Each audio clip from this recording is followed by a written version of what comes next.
तो पश्चिम एशिया में CENTCOM commander inside report क्या है, क्या ये बड़ी जंगी तैयारी है, ये बताते हैं आपको।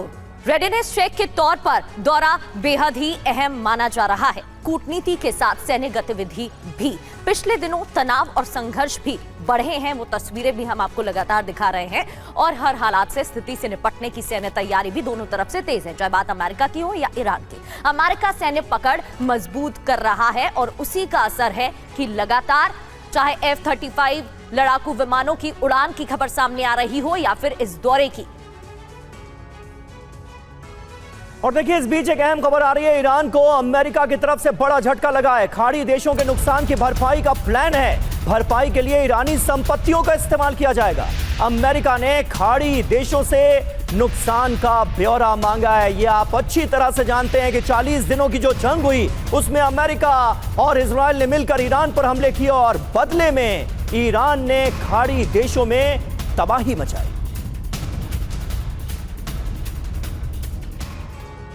और खाड़ी देशों को नुकसान ईरान भुगतान करेगा। ईरान की $100 अरब की संपत्ति फ्रीज। दुनिया भर के अलग अलग देशों में संपत्ति फंसी हुई है। प्रतिबंधों की वजह से ईरान निकाल नहीं सकता है। जी, और देखिए, अमेरिका ईरानी संपत्तियों का इस्तेमाल करेगा, यह तय हुआ है। खाड़ी देशों को हुए नुकसान की भरपाई उसी से होगी। कैसे फंसी ईरानी संपत्ति, ये जान लीजिए। क्रूड ऑयल बेचकर ईरान ने डॉलर और यूरो जमा किए। दुनिया के अलग अलग बैंकों में ईरान ने संपत्ति जमा की। कई देशों में ईरान सरकार ने निवेश किया। अमेरिका से तनाव के बाद ईरान की संपत्ति को फ्रीज कर दिया गया। रियर एडमिरल गिरीश कुमार गर्ग जी हमारे साथ मौजूद हैं। गर्ग साहब, लगता क्या है, होने क्या जा रहा है? कहां तो बात यह हो रही थी कि ईरान को जो नुकसान हुआ है उसका हर्जाना भरना पड़ेगा अमेरिका को, लेकिन यहां तो अब उल्टी खबर आती हुई नजर आ रही है कि ईरान ने जो नुकसान खाड़ी देशों में किया है, गल्फ कंट्रीज में किया है, उसका हर्जाना ईरान से लिया जाएगा। समीर, ये बड़ी हास्यास्पद सी बात मुझे लगती है कि जहां हम देख रहे हैं कि ईरान और यूएस लगातार बातचीत कर रहे हैं और वो एक ईरान की बड़ी कंडीशन रही है कि जो $24 बिलियन उनके फ्रोजन है वो निकाले जाएं और उसके अलावा जो नुकसान है उसकी भरपाई की जाए। ये ईरान की मांग लगातार रही है। उस निगोशिएशन के बीच में कि अमेरिका ये सोच रहा है कि ईरान को पैसे देना तो दूर, उनके जो एसेट फ्रोजन है उसको यूज करके गल्फ के देशों की जो नुकसान है उसकी भरपाई की जाए। तो ये तो आप सोचिए कि आप निगोशिएशन कर रहे हैं और निगोशिएशन के बीच में जो निगोशिएशन के विरुद्ध जो बातें हैं आप वो कर रहे हैं। तो इसका मतलब मुझे तो ये लगता है कि यूएस जो है इस निगोशिएशन को लेकर बिल्कुल सीरियस नहीं है। ईरान की जो डिमांड्स हैं उसको लेकर बिल्कुल सीरियस नहीं है। तो फिर ये निगोशिएशन होगा कैसे? आप बताइए मेरे को। मैं आपके दर्शकों से एक प्रश्न रखना चाहता हूं कि जब निगोशिएशन करते हैं तो अगर आप निगोशिएशन के अगेंस्ट कुछ बात भी करते हैं तो वो चुपचाप करते हैं, आपस में मिलकर करते हैं। आपकी बात मुझे मंजूर नहीं है, आपकी बात मुझे मंजूर नहीं है। अब पब्लिकली ऐसा स्टांस लेंगे तो आप पब्लिकली दुनिया को दिखा रहे हैं, ईरान को नीचा दिखा रहे हैं, ईरान की मांगों को आप नीचा दिखा रहे हैं। ऐसे हालात में जब आप नेगोशिएशन टेबल पे बैठेंगे तो किस मुंह के साथ बैठेंगे और किस रुख के साथ बैठेंगे और उस नेगोशिएशन का रुख क्या होगा? ये बड़ी आश्चर्यजनक बात है और मेरी समझ से बाहर है कि अमेरिका की इस पे पीछे क्या सोच है।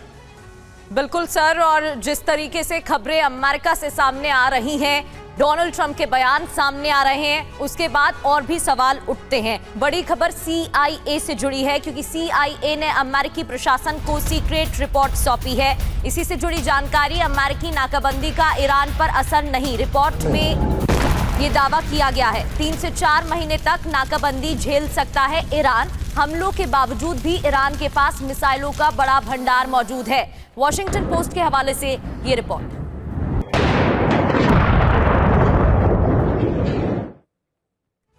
तो ये है ईरान को लेकर CIA की ताजा सीक्रेट रिपोर्ट। रिपोर्ट में क्या है जरा देखते हैं। लंबे समय तक जंग लड़ सकता है ईरान, ये क्लियर हुआ है। ईरान की सैन्य क्षमता पूरी तरह से खत्म नहीं हुई है। डोनाल्ड ट्रंप के दावों को खारिज कर रही है ये रिपोर्ट। एक लाइन में ऐसे समझिए, ईरान की 70% मिसाइलें अब भी सुरक्षित हैं। मोबाइल लॉन्चर का 75% हिस्सा सुरक्षित है। 3-4 महीने तक नाकाबंदी जो हॉर्मुज स्ट्रेट में नेवल ब्लॉकेट किया हुआ है अमेरिका ने, वो आसानी से झेल सकता है ईरान। भूमिगत सैन्य ठिकानों को ज्यादा नुकसान नहीं पहुंचा है। वॉशिंगटन पोस्ट के हवाले से यह खबर सामने आ रही है। और इस बीच एक और बड़ी जानकारी, ईरानी विदेश मंत्री अब्बास अराक्ची का यूएई पर बयान। यूएई ने जंग में अमेरिका का साथ दिया है। यूएई ने ईरान पर डायरेक्ट हमले किए हैं। अमेरिका ने यूएई की जमीन का इस्तेमाल भी किया। हालांकि इससे पहले भी ईरान की तरफ से इस तरह का बयान सामने आ चुका है यूएई को लेकर, और एक बार फिर से अब्बास अराक्ची की तरफ से यह दावा किया गया, बयान दिया गया है। ईरान का पड़ोसी हमलावर निकला, ऐसा आरोप, ऐसा दावा अब्बास अराक्ची की तरफ से। यूएई ने ईरान पर दर्जनों गुप्त हमले किए। अमेरिका इजरायल के साथ संपर्क में था यूएई। ईरानी ऊर्जा, नेवी ठिकानों पर यूएई के हमले, सीजफायर के एक दिन बाद तक हमले हुए हैं, ये दावा किया गया। लेकिन यूएई की क्या सफाई है? यूएई सरकार ने आरोपों को सिरे से खारिज किया। यूएई की जमीन का इस्तेमाल हमले के लिए नहीं हुआ है। वॉल स्ट्रीट जर्नल के हवाले से ये रिपोर्ट मिल रही है।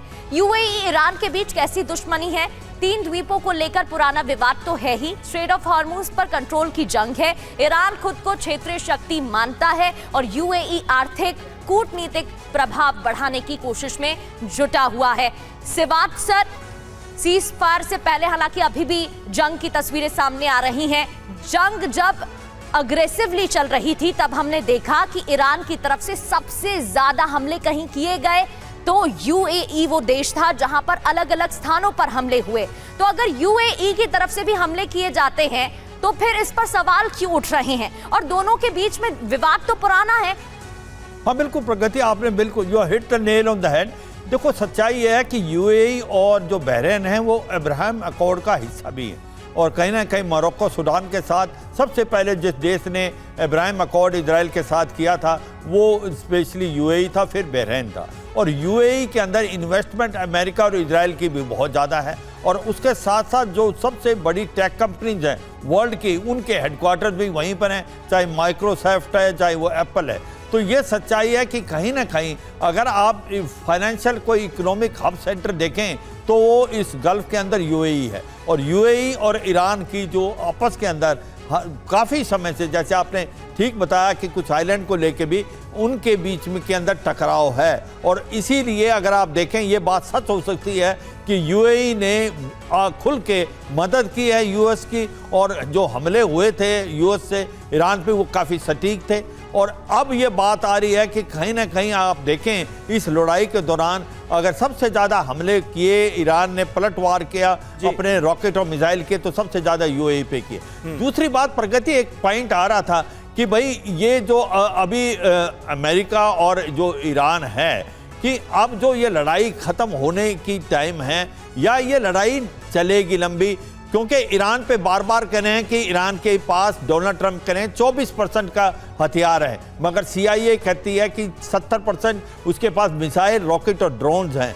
मगर मुझे लगता है इकोनॉमिक इफेक्ट जो है वो हम भूल गए हैं कि जो नेवल ब्लॉकेड है वहाँ से ईरान का जो खर्क आइलैंड 90% ऑयल है वो जा नहीं पा रहा है, और इनकी जो स्टोरेज फैसिलिटी थी वो ख़त्म हो गई। इसका मतलब अगर उनका ऑयल वहाँ से नहीं जाएगा तो जो इनके ऑयल के ड्रिलिंग स्टेशन हैं उनको बंद करना पड़ेगा। मुझे लगता है कि 2 अलग पहलू हैं, जो अगर उसकी देखिए मिलिट्री तैयारी वो अभी भी बहुत ज़्यादा ईरान की बल्कि अमेरिका से ज़्यादा होगी, मगर इकोनॉमिकली अगर उसके जो ऑयल जो फैसिलिटी उसको बंद करना पड़ता है ईरान को, तो वो इकोनॉमिक इम्पैक्ट उसको बहुत एडवर्स होगा। CIA की जो ताजा रिपोर्ट आई है, सिवाज साहब बिल्कुल सही आप कह रहे हैं कि इस बात पर तो यकीन होता है कि कहीं ना कहीं जो मिसाइल पावर है ईरान की वो बरकरार है, उसमें उतना डेंट बिल्कुल नहीं लगा है जैसा कि डोनाल्ड ट्रंप दावा कर रहे हैं। लेकिन अमेरिकन नेवल ब्लॉकेड की वजह से ईरान को आने वाले वक्त में मुश्किल हो सकती है, इससे भी इनकार नहीं किया जा सकता। यानी कहीं ना कहीं यहां पर अमेरिका का एक दबदबा तो नजर आता ही है। वहीं ईरान का नया वीडियो सामने आया है, इंटरनेट बहाली के बाद का यह वीडियो है। सुरंगों में चलाया जा रहा है ऑपरेशन। तो ये ईरान की अब कुछ तस्वीरें हम आपको दिखाने जा रहे हैं। कुछ नए वीडियोस सामने आए हैं क्योंकि इंटरनेट पर पाबंदी लगा दी गई थी ईरान में जंग के दौरान, तनाव के दौरान, लेकिन अब इंटरनेट बहाल किया गया है और कई वीडियोस उस दौरान के अब सामने आ रहे हैं। सुरंगों में छिपाए गए थे मिसाइल लॉन्चर्स।